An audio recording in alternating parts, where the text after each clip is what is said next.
Hello, hello, hello, and welcome to Mentorship Monday. We're a minute late because we're struggling with a little bit of the network not wanting to connect, but here we are, ready to connect and to have an amazing conversation. So I want to check in. Our usual star is up first. Avatanda, hi to you. Ndavi, hello. Beatrice, hello to you. Nangamso and Bianca. Richard, hello, hello, hello. Leratu is how I'm seeing the spelling of that one. Entle, hi to you. Mr. Khrafi, Andrew's here. Thank you so much, Andrew, for being here. Of course, Andrew is the principal of my former school. The Chantal, hi to you, and Lusanda, and Butle, and MQ, the director. Hello from Zambia. I haven't been in Lusaka in a long, long time, so really nice to see you, Lily. Euphemia, hello. Tell us where you are, guys. I'm really keen to know where everybody is. Butle, hi. Fizz, nice to see you. I'm seeing you becoming a regular. Love your input. Please keep it coming. Nunu, hello to you. Who am I seeing? Grace Tariro. Grace, are you in Zim? I'm just guessing with your surname. Hello to you. And of course, our special guest Ndavi has just joined.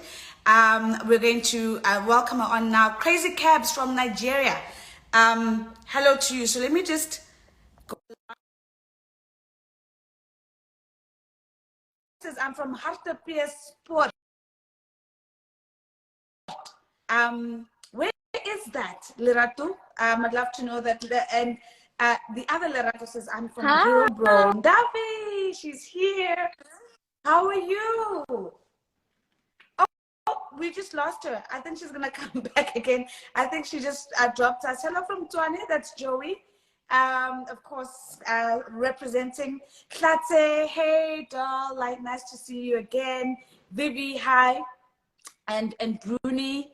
Who else is received? So Lipalele, no Fanezile, Lipalele. Where is that? Is that in the Limpopo area? I'm not sure. Please let me know. And Euphemia is like, I'm from the Val, so let's try Ndavi again. She's just requested again. Let's see. Oh, Lerato, thank you. Have to be a sport. Thank you very much for that. Are you back with us, Ndavi? Sorry, I was just struggling a bit. Can you guys hear me? Yes. We can hear you and we can see you. And we are so excited that you're here. Thank you so much for honoring my our biggest invitation. pleasure. You know, when I got the invite, I was literally so excited because I've been following your journey and you are one of my biggest inspirations at the moment. So I was like, yes, absolutely. I love the Mentorship Monday movement. So it's such an honor to be a part of it. We're really excited. Thank you. And I know there's so many people who join because they're like, Ndavi's on. Like we're putting everything down. So Ndavi, thank you, because we've got we've got people from all over the world actually joining us. We've just got Crazy K saying, hey, I'm from Nigeria. We've got people who join us from the UK, from Portugal, from Costa Rica, and all over the world. So, and I mean, you are a real global citizen. You need no introduction by any means. So I'm not going to bore anybody with that. But one of the things that one of the reasons I really wanted to have a courageous conversation with you is because I'm so inspired by your vision for EduNite and the work that you're doing there. And this whole idea that you, is that Canada, Haley? Is that the Canadian flag? Please let us know. So. I know Gambia is saying hello. And you were saying, you know, with EduNite, my understanding of it is really just the idea that we can actually use our own privilege, you know, whether it's, you know, the corporates we work in, whether it's the private schools we go to, and whatever it is, for the benefit of others, for the profit of others. So let me first start off by asking you to tell us a little bit about EduNite and what it is, the vision that you have in your head for, you know, when this comes to absolute full fruition, what does it look like? Thank you so much for that. And, you know, I'm so excited to be able to share about EduNite And like you're saying, it's a global thing. I do believe that when it comes to education, it's always a global conversation, because that's something that we all have to engage in at the end of the day to grow our societies. But yeah, EduNight was a dream that was born when I was actually young, but I didn't know exactly that it was EduNight. But I realized as a girl who was coming from a village that I had to drive so far to go to school, right? And what I realized is my situation at home was so different from the schools that I went to. And just seeing the people at home, seeing how their schools are versus what I actually got the opportunity to be exposed to, made me realize that in such a small space, there are two different worlds, you know, and to think that that was just a 45-minute difference, and to think the difference between now the provincial difference, the national difference, and the global difference, it's huge. And I think it's quite unfair. And I think for me, it felt very personal, just seeing my friends who, you know, we grew up together. We have the same values. We play the same games in the streets together.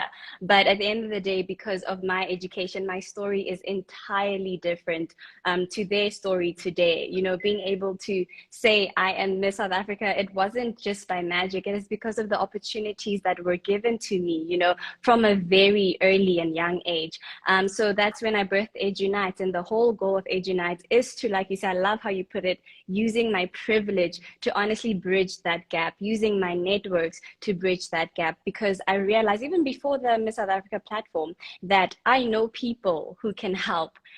Whenever I know, like in church, I once got the church community to just get started and do something with me. So we all know someone who can do something to help. But with EduNight, it's just doing that at a larger scale. And when it's all come to fruition, I would honestly love to actually create a course that would bridge the gap from matric to university. A lot of people can't actually go into university, and I think that there is room there for us to create a course that will help people to become more employable, but also be able to actually go into universities. There's always that gap of you missed this or you missed that, to actually be able to proceed with the course that you want to do. So I'd love to also do a course, but at the end of the day, I'm working in all the different spheres. I'm actually going to launch soon a conversation series, and I would love for you to be a guest. This is like my pre-invite, where we will share everything, information, because for me, what I've realized is there's also a lack of access to information, barriers to information. So also that is something that I want to get into. Sure, that's absolutely beautiful. Namkla, I've pinned your comment. I'm going to come to it now. But I think, Ndavi, that's absolutely beautiful. You know, as you're speaking, what's speaking to my heart is a very similar upbringing. People who know my story, I always say to them, you know, my mother was a street vendor. And I used to go to one of the best schools in Pietermaritzburg, and my high school principal is actually on listening to us right now. And, you know, you would take 2 or 3 taxis to get there, and you would almost straddling 2 different worlds at the same time. And that the fact that you've decided that you're going to do something to bring those worlds a little bit closer together is absolutely inspiring. And we're going to talk a little bit more about it. Namhla says everybody needs a sponsor, and we forget just how much power we have within our small circles. Namhla, I want to say thank you for that, because I think part of the issue is that when you grow up with a mindset of scarcity, and I'm sort of, you know, building up to my next question, Ndavi, is that when you grow up with the mindset of scarcity, the little that you have, you oftentimes just want to keep it to yourself. And this idea that my network, my platform, the people that I know should be shared with other people isn't a very easy mindset to step into. And so maybe I want to ask you, what is it that you hope that those who are going to be givers in EduNight, the mindset they're going to have, and hopefully that they're not going to be looking at the resources that they have, the opportunity, the access that they have, and go, well, there's us and them, and this is for us, and they, you know, they have the township option or whatever other option. What's the mindset? How do you want us to Yeah, think I about think for this? me, what's always important with giving is understanding with your privilege. Firstly, I think, like you're saying, a lot of times we have the mindset of scarcity, like it is us and them, instead of looking at it from a place of you have so much to give, you know. And I think that has to start with actually starting to be grateful. You know, we have to live from a place of gratitude for us to be able to recognize that I have actually so many resources that should be shared, that can be shared. Because what I always say is that the point that we actually help, we're not only helping the people that are being helped, we are helping ourselves in so many ways. I've realized that every time I go out to give, I feel like I gain so much more. So I sometimes feel like I'm being selfish when I do go out, because I feel like it brings in so much more for me than it does for them. So I think it's always more of a personal shift of a mindset that you need to have. You need to understand that you do have enough and then operate from that place. Because if you operate from a place of scarcity, you will even always feel like, I don't have enough. And always living from that place can actually lead to you living a life that's subpar to what you could be living. Yeah. Sure. I do not have enough versus I have more than enough. And how does that, how do we, which conversation are we Yeah. having with ourselves, right? So we've got a lot of questions that have come up through for you, Ndavi. As always, Mentorship Mondays is not about me interviewing people. It's about me being a conduit and allowing the mentorship community to have direct Yeah. access to you and to ask questions. So we're going to get to all of that. But on the point of your conversation Yes. series, yes, yes, yes, and yes. So when the invitation comes, it's going to be a definite yes. I do want to maybe quickly ask a question that I think a lot of Yeah. people are probably thinking right now, and that is, well, Ndavi, how do I Mm, become part yes. of the EduNite Yeah. movement? How do I become a giver? How do I ensure that I'm I'm able to use what I Yeah. have, what's around me, for the good of others? What's your advice about how do Yeah. people get involved? What's your So call my to call action? to action with EduNite is, firstly, you have enough. Whatever you have is enough, because we are looking at education from a holistic point of view. So if you can donate financially to the EduNite campaign, that would be amazing, because with the finances, we can do so much. We are running pad drives. We are trying to actually gather so much money that we can donate computers to the schools, because we know that's a whole other issue that we're facing. So financial support would be incredible. And also using your network to help us. If you have people who are working in a corporate space, people who would like to share about their careers specifically, because that's the information sharing pillar. So people who are working in those careers, because many times people say they want to be a doctor but have absolutely no idea what it means to be. So I think we just need to have those conversations, someone to come and tell us, what does it look like on your day to day? What is the sacrifices that you make? Because we always see, the glorious, oh, financially they're so stable, but what does it look like on a day to day, and what does it take to get there? So sharing your expertise with us would be very, very helpful. And then if you know someone who can lead a conversation in terms of being inspirational, when we look at training, because something that I also want to focus on is cultivating the minds and also the physical skills of young people. Because I think that when we engage young people in physical activities, number one, it keeps them out of engaging in dangerous activities for themselves from a very young age. We see things like teenage pregnancy happening because simply kids don't have enough things to do after school. So things like that, where we can actually host these training programs where they see that, their futures can be so much more, that the sporting area is also a career path that they can also follow. So expertise, finance, any form of support that you can give will be truly appreciated. So I'm loving the reactions from everyone. Namsan saying, I love this. I'm in, exclamations. Yeah. Abetan was saying implementation. And we love Yeah. that, right? We're not just dreaming, we're doing. And I think that's one of the most inspiring things as I'm listening to you. Ndavi Fizz is saying, this initiative is so necessary for our people. I wonder if corporates would be keen to donate Yeah, computers they no longer right. use. And of course, I know you've spoken about pad drives, computers, careers. And by the way, I'm just going to put as a little caveat, I'm going to steal 5 minutes at the end because I'm so touched by this Dr. Kwabe thing that I have to comment on it at the end. But we're not going to take Ndavi's time because I'm going to say controversial things, but I want to, so stick around Definitely. because I want to talk about that. But thank you for that. So Ndavi, is it enough for people just to go onto the EduNite page and follow there, or should they go to the Ndavi Nokeri Foundation? How do they then reach out to you? So for example, Fizz might be part of a big corporate and he might be able to, like, he or she might be able to, like, you know, speak to that corporate to start that donation for you. How do to they get in touch specifically for the EduNite campaign, you can actually go and follow my Ndavi Nokeri Foundation page that was recently launched. Then you can also email me at ndavi@missa.co.za, and I would love to be in touch. I'm always ready for those emails, especially the ones about what we can do with EduNite. So email me at ndavi@missa.co.za. I find a lot of people DMing me about work, and it's so hard to see those. So please try to rather email or rather go and follow the Ndavi Nokeri Foundation page and DM that one, because all the work is focused on EduNite in this campaign.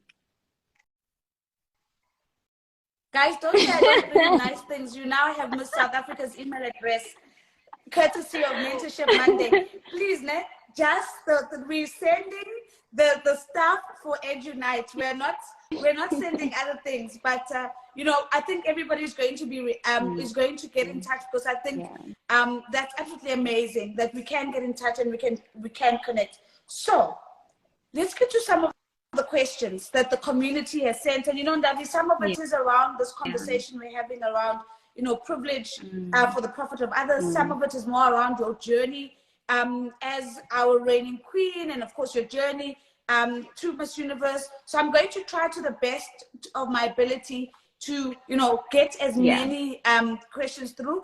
We have someone from Vietnam, my Gia Kit 2004, saying, hello, I'm from Vietnam.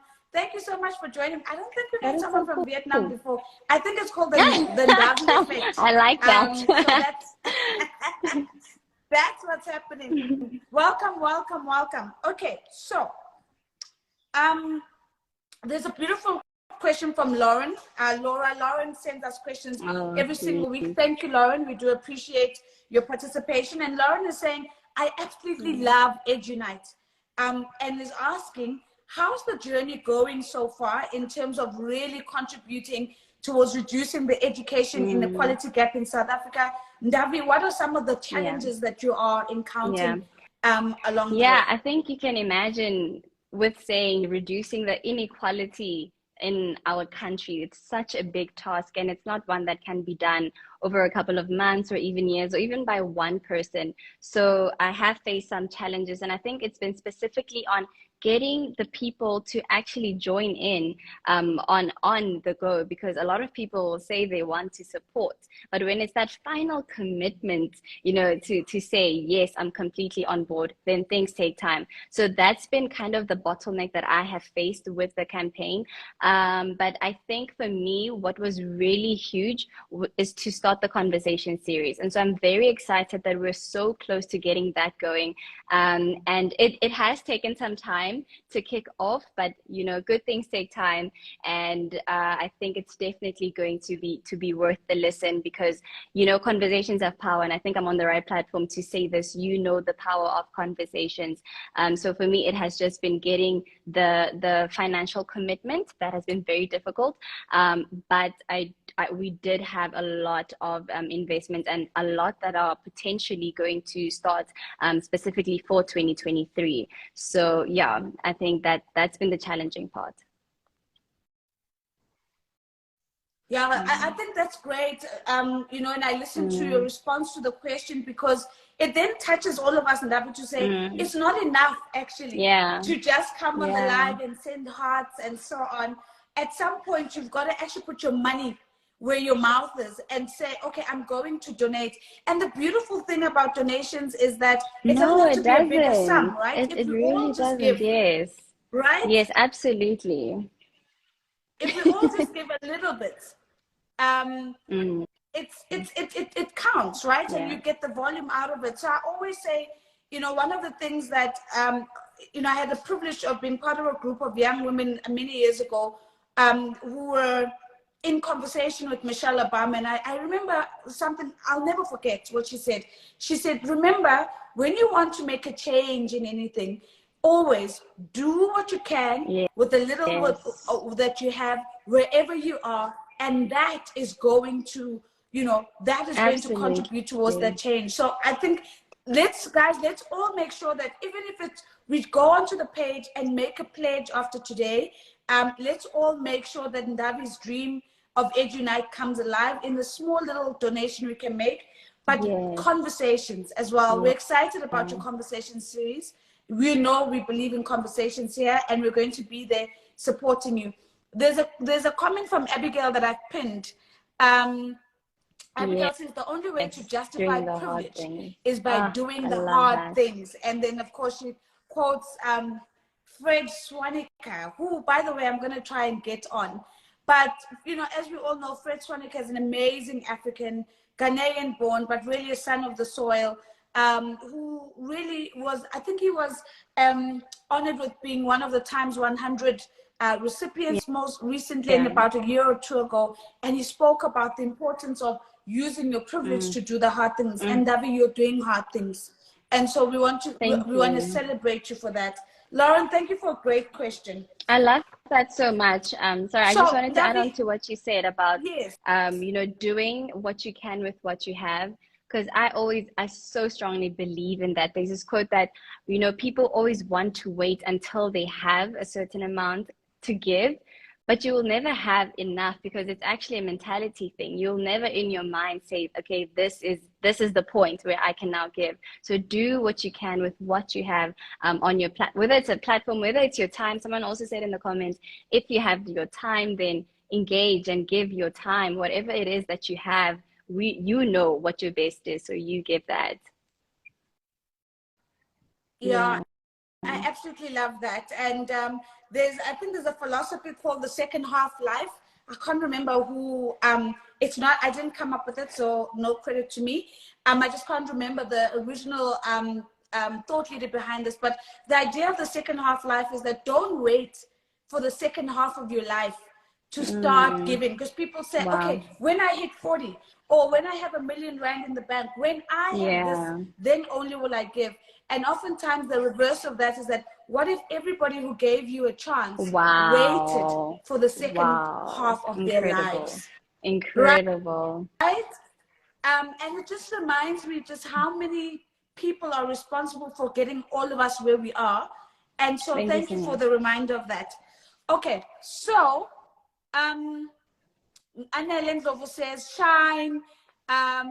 You sure do give, and you give with your time and your encouragement. We appreciate you, Ndavi. Mutua Lady says, we would love to support Ndavi's movement as aspiring teachers in the making. Please reach out to a Education bachelor students. to Yeah. Bachelor of Education students. That's beautiful. Thank Yeah. you. That's a nice thought, Ndavi. What do you Absolutely. feel about that? It's something that I really want to do is also to get in contact with students and professionals, because this is a conversation that affects us all. But if we're going to be relevant and if we are going to touch on things that are actually happening on the ground, then we have to be in touch with the people that are directly in contact with the education system. So students and teachers really have to be at the forefront of this. Yeah. Yeah, absolutely. And I love the idea of tapping into Yeah. some of those tertiary students. Um, Here's a hard question from Anonymous. And the question is, what are your opinions about the public school system in South Africa? And if you were running it, what would you do differently? It sounds like a Miss Universe question. I It's like, apologize. okay, let me get my, pageant girl mode on. Wow. So I really actually have such a disheartening opinion on the state of public schools in South Africa. And the same goes for the state of public hospitals in South Africa. I think that there's a lot of promises that have been made. There are a lot of things that have been written on paper that are so correct and so great if they were only to be implemented. You know, we even have the best constitution that says all the best things that would make this country the best that it can be. But unfortunately, the implementation thereof is the issue. So I really do think that the problem is at the final stage where we have to make things become a reality, where the people that we are entrusting are actually letting us down. So I do think that there's a lot that needs to be done within public schools to ensure that, you know, learners are prepared for varsity, because that transformation from school to university is such a big one. And you really do need people to inform you about what you need to do to meet the requirements, because that's something that seems so small. But when you go to a public school, that is information that is not easily accessible. Knowing what you need to do to continue with the course that you want to do when you get to university. A lot of them get to the university, they want to do certain things, and then they can't, simply because it was never communicated to them. So I think that there's a lot of focus on just getting people through matric. There's a lot of just making sure that you pass, but not actually giving you everything that you'll need for the journey forward, which is so important, because we can't just be pushing people through matric, but then what happens after that? And a lot of students don't even know about the financial support that they can get. So a lot of them aren't even encouraged to finish with their high school journey, because they just ask themselves, what is going to happen when I finish this in any case? So they are discouraged to even continue that journey into university, because they simply don't know that there is financial support that they could receive. So I think, yes, we are getting people through in the schools, but there's so many other additional things that we are just not pinning, we're just not getting right. Sure. You know, you are touching on something that's so close to my heart. I'm seeing a couple of comments, firstly reflecting that experience, that with people talking about being in university and you know, finding that the experience is not something that they were prepared for because of the schools that they're coming from. And I'm going to say something controversial, but here it is.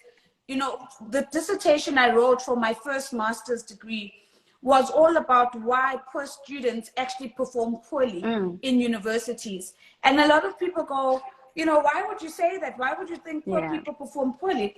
And my argument is that poor students perform poorly, not because they're not as smart as the more privileged students, but because of the number of things they have to contend with just to finish. They have to be thinking about, you know, not only about applying themselves academically, but how am I getting to school? Do I actually have the textbooks?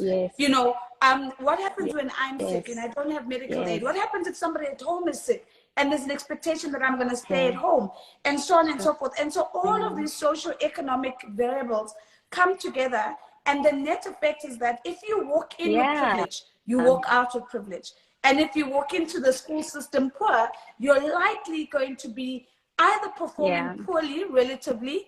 It's not always the case. I mean, I like to think that as a poor student, I performed okay. But in general, right? In general, poor students are going to have poorer outcomes because of all the things they need to contend with. What do you think about that? And sadly, once again, agree with what you're saying. And that's why with EduNight, I focus on everything else besides the books. The books are the books. They will remain the same. If we were all put in conducive environments, we would all perform relatively equally. If we all had the same opportunities, knowing that if I go home, I know what I'm going to eat, I know where I'm going to sleep, you know, my health, like you mentioned, is going to be taken care of. So I absolutely agree with that. And even the content that is handled within high schools is different from a privileged high school. I wouldn't say I went to the worst high school, but I will say that when I got to university, my friend who went to a private school versus me, she had done so much more. So when we got to a statistic lecture, she had already done the first part, in high school. And so I have so much more to learn in such a short period of space, whereas they've already touched on it in high school. So it's those little things that really, like you're saying, at the end of the day, it's not because you're not smart enough, it's not because you're not intelligent enough, but simply because you are fighting so many more battles that are making it so much harder for you to actually succeed in your education. Okay. Let me get to the next question. I want to make a final plea because I know this plea always falls on deaf ears. If you are, this is an ad break, guys. If you are an NSFAS beneficiary, please pay back your loan. And the reason why I will never stop lamenting about this, as a person who used NSFAS myself, when people benefit from NSFAS and then they don't pay back what they own, you're literally robbing and stealing from the people who are supposed to come behind you, who cannot be funded fully because you've decided that, you know, the benefit is only for you. It's important that we understand that many of us who come from poor families are going to need NSFAS to get through. But when those of us who've made it through then sit on our salaries and don't pay back what is due, you are actually taking away somebody's future and you're destroying it because you now have secured a future. Okay, I'm done. I'm off my ad break. Finished. But yeah, it's very close to home. Yeah, it's it very gets to close my to heart home. because I don't know why we very do close this. to home. Okay, cool. So, Lifa Makua is saying, Ndavi, how do I actually help people who are less privileged if I don't have any influence? Are there platforms in addition to your own that maybe I can collaborate with? And, you know, the reason why I'm asking this question from Lifa, because I think there's a broader conversation here, Ndavi, where a lot of people think they don't have influence, think that they don't have nothing. And it's very different from the first group we spoke about, which recognizes that they have and want to keep it to themselves. But this is a person who goes, but who am I to assist? You know, how do you respond to that mindset? You know, that is always a topic that comes up to me because that's what drove me to even start doing work. I have done so much work before I even had a platform. So I just want to put that out there, that number one, you don't need a platform to do the work, firstly, and you have influence wherever you are, your group of friends, the people you go to school with, if you're in church, the people you go to church with, you have a sphere of influence and it just looks different in every single space. So you need to consider that. And then secondly, I wanted to say that with me, when I started giving, I asked myself, like I used to ask myself, who do I think I am to give? You know, like I'm just a young person, so why should I do this? Let me wait to grow up and get a job, and maybe then I'll start a foundation. You know, we always want to make all these plans that prolong us to giving, whereas where we are, we actually always have enough. And so then I started thinking that, you know, when you sit in a room, you find that you are asking yourself, who am I to give, right? But the person next to you is thinking the very same thing, but who am I to give? And now you are all going to sit there contemplating who you are. Whereas if you just start that conversation and talk to your friend, you guys could do so much together. You know, you could start a movement within your family, within your community to start giving back. So never think that it takes a lot to get started. I remember when I did a pageant in 2019. And that's why I stayed in pageants, because I felt like they pushed me to do the things that I wanted to do, but never had a motivation to do them. So being a finalist, you always have this responsibility to give back. So that's where I learned that I am enough. I have enough. My voice is enough. Me speaking to people, showing them, you know, sometimes you just need to make people aware of the issues around us because they don't see it. Or sometimes they do see it, but they think they're the only one who sees it. So they shrink themselves and think, you know, let's wait for the government to do something. We don't have to wait for a government to start doing something. You can start doing something. But in that way, I gathered my family, and then more people saw what I was doing, and more people were interested in helping me. So sometimes just get started, and you'll see how many people will flock in, because as humans, we all have a story we relate to. There's a passion that we have to give back. So start, and you'll see so many other people follow you and contribute to what you're doing. Sure. Chanel is giving you is just giving you claps, and I want to say, Chanel, so am I here, because it is all about just getting started. But I love your reflection on the question we sit with: who am I? And that question is oftentimes a reflection of an ongoing conversation around self-worth. Who am I to think that I can do for others? And maybe on another live we'll talk about the importance of significance. I mean, I always say when I get interviewed, people ask me, Nozi, what's your definition of success? And I'm like, I don't have a definition of success. I'm not trying to be successful. I'm trying to be significant, because for me, significance is about living a life that matters to other people, where other people go, sure, because Nozi lived, I therefore can. And it's just a shift in mindset that actually I don't have to be chasing a place of when I have this, I'll be successful. I'm significant in the lives of other people right now with the little that I have. And my biggest inspiration around that has been my mom, and I think about this woman who was selling fruits and loose straw cigarettes on the side of the road, who produced people like myself. And think about, my goodness gracious, there is significance even when you have nothing, but it is all about, how do you give to others, give of your time, give of your energy, give of your experience.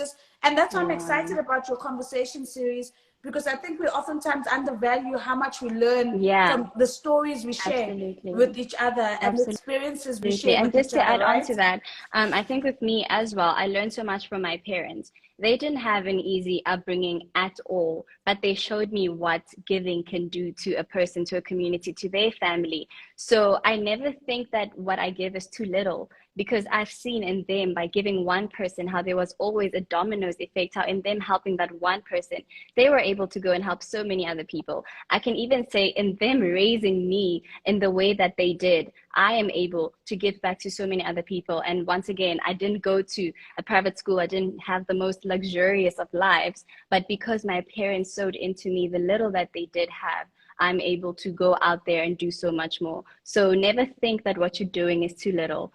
So I love your significance thing. Yes, absolutely. The significance is success. Absolutely. So now I'm going to get into some of the Ndavi's life questions that we've got. So I've got a question from Zianda. And Zianda say, Ndavi, just break it down to us. What does it mean to be Miss South Africa on a day-to-day basis? What do you do? Oh my God. So I do that a lot, right? So what is I do. And the nice thing is,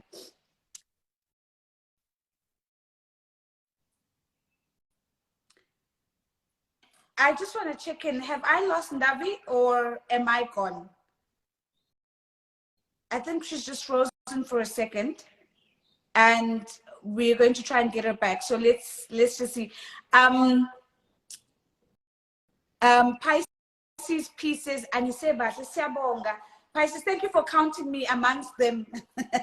When you have a Miss South Africa and you are in that plural, that's very, really nice. So she's gone, thanks Namsa, but I think she's gonna jump. She's gonna jump right back on. I thought I was the one who was frozen. But guys, thank you so much, for your amazing questions. I think we've had a special conversation about privilege today, and I know Ndavi's going to rejoin now. I think she probably just had a network issue, and she's definitely going to come back. Just remember, while we're waiting for Ndavi, that remember, we don't save the lives on Instagram. So I just see somebody saying, please save this live. We pull them through to our YouTube page. So please check out our YouTube page, and that's where we put everything on there. And we don't actually save the lives, because we do want to create a real community on the YouTube platform as well. So thank you very much for that. And then remember, Thursday is Therapy Thursday. A big up to and a big thank you to all of you guys who joined us last week Thursday when we had our very, very, very first Therapy Thursday. It was absolutely amazing. I got so much amazing feedback from the community. Many of you guys were there when we were talking to Dr. Betta, and how he's helping us to navigate toxic family relationships. And many of you were saying, Nozi, we need a part 2. But guys, we just let's see that we do have another We do have another guest coming up on this Therapy Thursday. So I really hope that you guys are going to be there and join and support. But it's been absolutely amazing.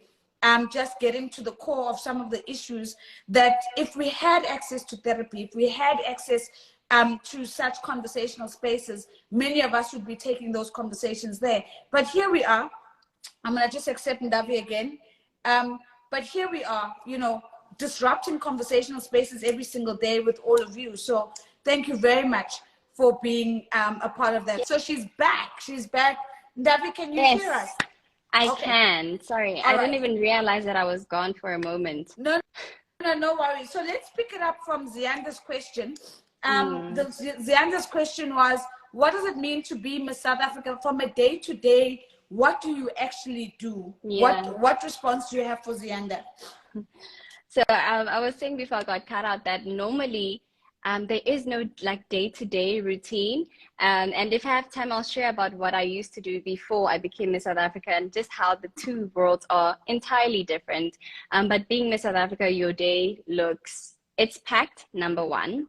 It's busy, that I can say, but it's from interviews, photo shoots, actually working on the admin of your campaign, because I think a lot of people always get shocked when you say that you actually do the work yourself, because people always think that as a Miss South Africa, you just sit there and, you know, wait for work to be done for you, but you actually have to do the work yourself. So it can be interviews, shoots, admin, visiting schools, having meetings. It's really such a full circle job where you can experience everything that, you know, a corporate person or an influencer, or, you know, it's like all these worlds that come together in one. Yeah, absolutely. I love that, because you need to debunk the myth of what it means sometimes to do this kind of work. And thank you for that very honest answer, because I think it's important that we peel back the layers and say, you know, actually, this is what it looks like. This is what the day-to-day looks like. I see somebody from Indonesia has joined us and is getting a lot of love. Welcome, Indonesia. Guys, when we take Mentorship Mondays globally, I hope all of you from all over are going to be inviting us to come and do mentorship masterclasses in your country. We've started, of course, in South Africa. We had a lovely turnout in Cape Town. We've got Durban in the pipelines. We've got, we had amazing turnout in Pretoria. So we're wanting to break out of South Africa and do some traveling and have that conversation with you. Okay, so we've got about 10 minutes left together, and I just want to prioritize any, okay, great. There's a question from Miss Unifa News, right? And the question is, what does it feel like to fulfill your duties as Miss South Africa and to actually go beyond your advocacy? So I'm interested in that question, because it's really about, you know, the fulfillment of doing the work. You know, what does it do for you? You know, do you feel like you're making the impact that you set out to do and shaping and influencing the country as we experience it? Yeah.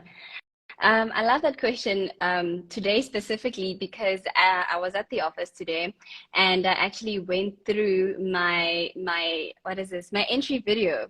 So I watched my entry video and I was in so much awe, because I could just remember, you know, when you look at a photo, you just remember the feeling of the moment and the things you were thinking and just where you were at in life. So when I was watching that video, I was really so emotional, almost just hearing the words that I spoke and actually being able to look back and seeing some of those things having come to life, and just having people, you know, buy into this dream that I had as a child. Because sometimes, you know, we don't think we deserve the support that we receive. We also don't think that people will believe in our vision. And so when I look back, I was just so happy to see that, you know, because I stood in my conviction, other people actually came up and supported that vision of mine, and it came to reality. So yeah, that's it. It really does feel like a fulfilling full circle moment. But also it made me feel grateful, because sometimes we just keep going each and every day. We don't look back and see how far we've come. We don't look back to see the seeds that we sowed and how far they've grown. So just looking back and seeing the growth from what I planted back then was absolutely fulfilling. Sure.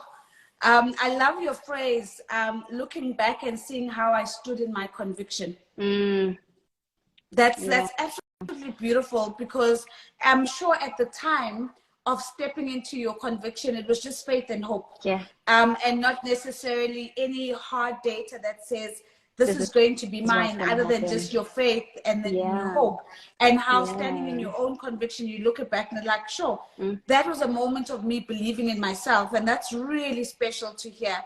exactly. Mutsu And already, go for it, Ndavi.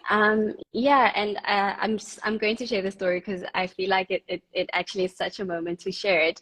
At the time that I entered Miss South Africa, I was working for an asset management firm, and some may know this. And because I was still new at the firm, they couldn't give me leave for the time that I possibly could have been a top 30 finalist. So it wasn't even finalized that I was going to be in the top 30. So just me in that moment having to make that decision, um, it was me deciding that I am going to remain accountable to what I told myself I was going to do in 2022. So, which takes me back to, you have to write down the visions and the goals that you have for yourself, because there's a reason that you wrote it down. I remember when I wanted to enter, I wrote down that I wanted to be Miss South Africa 2022.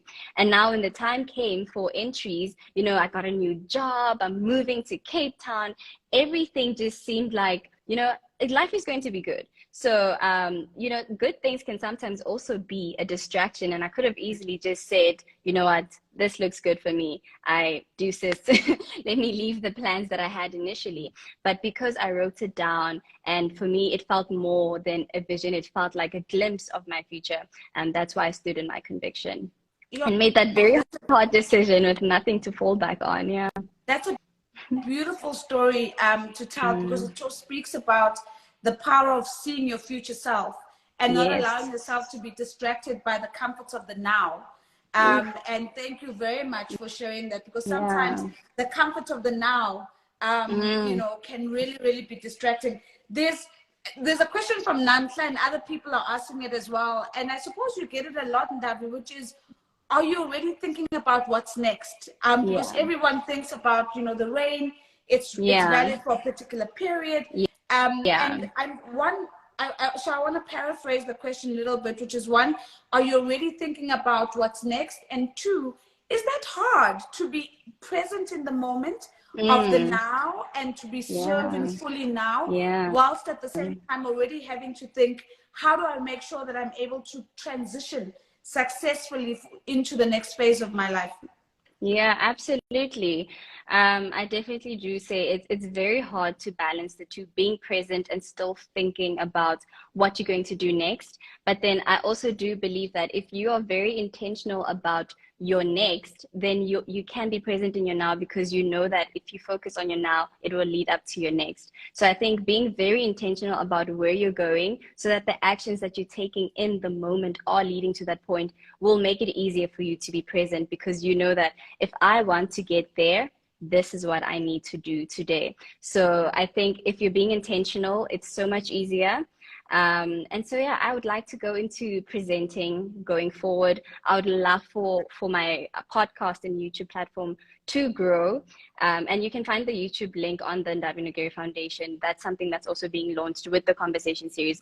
So I would love for that to grow, because I'm someone who's been, I feel like a lot of people who have podcasts and host conversation like this have sewn into me so much that I feel like I have so much more to give as well. So that's why I'm very passionate about that, and going into the space of presenting, and yeah, seeing how my fitness journey also goes, because that is also something that I'm very passionate about, staying fit. So I would like to incorporate that somewhere, somehow. And so everything that I'm doing now is in alignment with what I want to see later.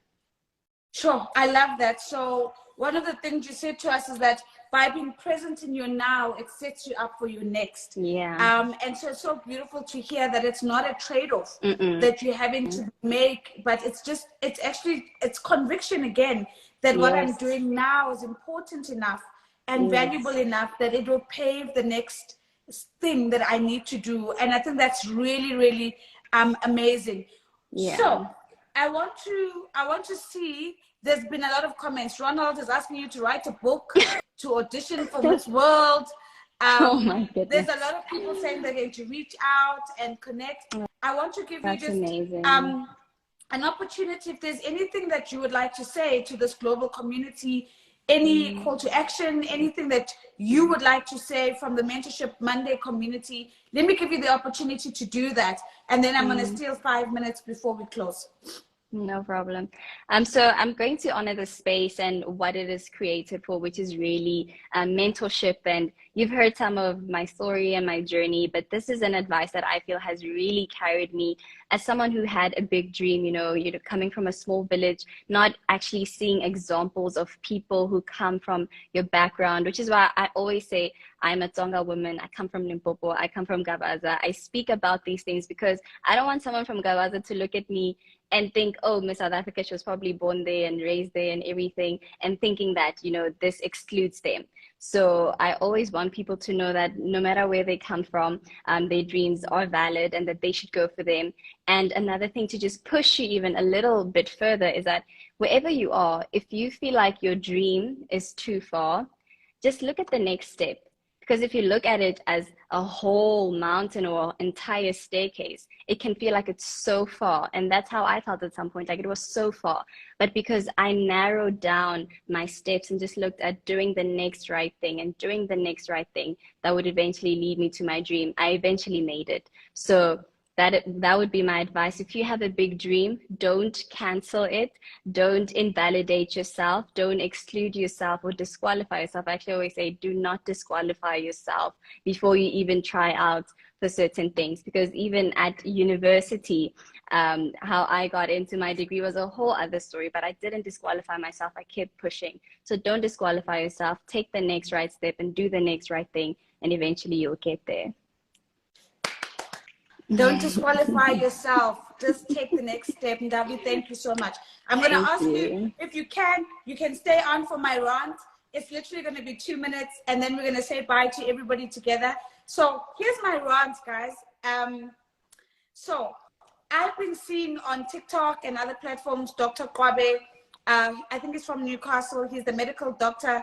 They call him a paramedic because he's just like so black.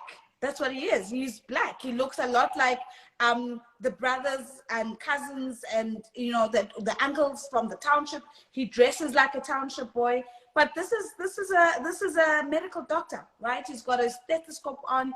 He's the head of the hospital where he works, and clearly must be very good at what he does. He doesn't only have a medical degree, he also has an engineering degree, which he got before that. So why am I so worked up about this? I'm worked up about it because of the way there's been a reaction to what he looks like, and to say that he can't be black, essentially, to the extent of how he's being black in his profession. And I just want to say this. It is time that we unshackled our minds from what excellence looks like. Yeah. Excellence is black. Yeah. We must start there. And if a person shows up in their full, true blackness, and they don't try to conform and assimilate and don't try to be something else, we need to be celebrating that. Yeah. We need to be applauding him, that he is staying true to who he is. I am not a doctor. I don't know anything about the HPCSA rules of whether doctors can be seen smoking in public, or whether, you know, the doctors must be dressed in a particular way. But we know that he wears his doctor's coat. We know he wears his stethoscope. The difference is that he's wearing a kavela underneath, and he's wearing, you know, a typical township looking outfit underneath. So what? We need to start teaching the world that this is what excellence also looks like. This is what being best at also looks like. And to the extent that we as Black people are the ones who are now, you know, tearing this guy apart on social media platforms, we have a problem, and we need to stop. And so I just want to say, if you are going to be using your voice on social media, let's just think about that. Let's please make sure that we are breaking the stereotype of what excellence looks like. Excellence looks like this. It looks like Ndavi. It looks like Dr. Kwabe. It looks like you. It looks like me. It looks black, Yeah. because we've done the work, guys, to break through so that we don't have to assimilate and look a particular way to be Yeah. accepted into certain professions. I keep Exactly. saying, you know, when I keep saying this, when I get onto a global stage, I'm very mindful of the fact that I'm doing so looking black, as a black woman from Africa, from Pietermaritzburg, from KwaZulu-Natal, and that's important. So can we please just like not do this thing that we're doing to this guy and lambasting him for being himself, because we want him to look like what's this what's that Ndavi, what's that famous Grey's Anatomy? He must he must look like Grey's Anatomy for him to be accepted, to be a good doctor. I don't make me upset, guys. I'm done. Hey. I'm done. I agree. And I just like to add on, this is why representation matters, so that we can change our minds to be able to recognize excellence for what it is, regardless of our skin tone, gender, height, anything of that sort. Love it. So we're done. We have had Ndavi.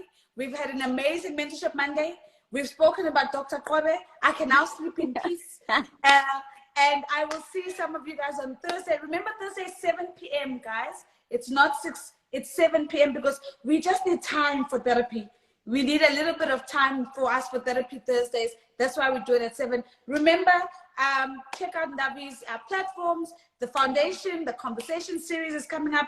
But remember, Edge Unite, we all said we're going to commit one way or the other, whether it's time, it's energy, it's money, whatever it is, contacts, network, access, we're there and we're supporting you, Ndavi. Thank you so much for being here. And thank you, everyone from all over the world. Thank you for joining us. Bye. Thank you so much, Nosy, and thank you to the Mentorship Mondays family. I love you guys so much. Mwah. Bye. Bye.